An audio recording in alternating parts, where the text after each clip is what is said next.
દેવાધિદેવ મહાદેવના પૂજન અર્ચન અને આરાધનાનો પર્વ અને માસ એટલે શ્રાવણ માસ.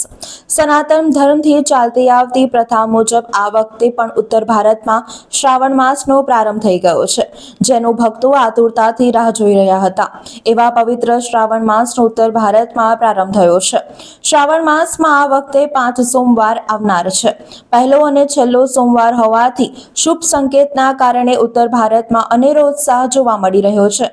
સોમવારથી શ્રાવણ માસ શરૂ થશે અને શ્રાવણ માસનો અંત અમાસના સોમવારથી થશે. આ વખતે શિવજીને પ્રિય રહેશે, તેથી ઉત્સાહભેર ઉત્તર ભારતમાં શ્રાવણ માસ શરૂ થઈ ગયો છે. ઉત્તર ભારતમાં શ્રાવણ માસ શરૂ થયો છે, જેમાં 5 સોમવાર છે. તે સામાન્ય લોકો માટે ધન, સુખ અને સમૃદ્ધિ સમાન રહેશે તેવી માન્યતા અને આસ્થા ઉત્તર ભારતીયોમાં હોય છે. ઉત્તર ભારતમાં શ્રાવણ મહિનો 15 દિવસ પહેલા શરૂ થાય છે, જ્યારે દક્ષિણમાં શ્રાવણ માસ 15 દિવસ પછી શરૂ થાય છે.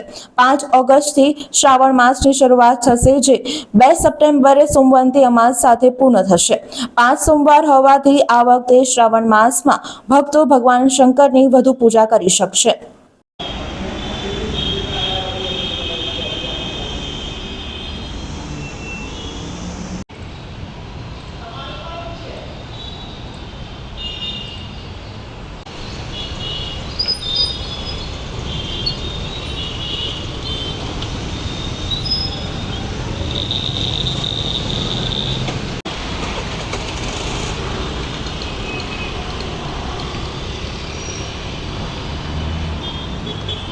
હર મહાદેવ. આજથી ઉત્તર ભારતનો શ્રાવણ મહિનો ચાલુ થવાથી અહીંયા રામેશ્વર મહાદેવ પોલીસ કચેરી કમ્પાઉન્ડમાં ભારે ભક્તોની ભીડ હોવાય અને ખૂબ શ્રદ્ધાપૂર્વક લોકો અહીંયા પૂજન અર્ચન કરે છે, જે આવતા મહિનાની 19 તારીખ સુધી ચાલશે.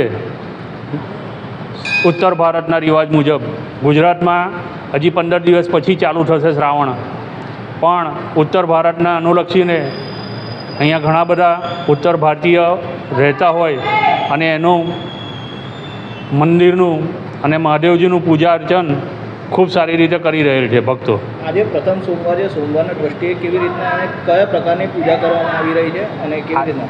આજે રુદ્રાભિષેક સવારમાં પ્રાતઃકાળમાં થઈ ગયો અને એને અનુલક્ષીને જે ભક્તો આવ્યા હતા એ અત્યારે તો બધા ઓફિસ જોબ જનારા હોય એટલે બધા નીકળી ગયા. બાકી સવારે રુદ્રાભિષેકનો પ્રોગ્રામ હતો, મતલબ એ પૂજા કરી રુદ્રાભિષેકની. શું નામ આપનું? મારું નામ હિતેશભાઈ રાવ.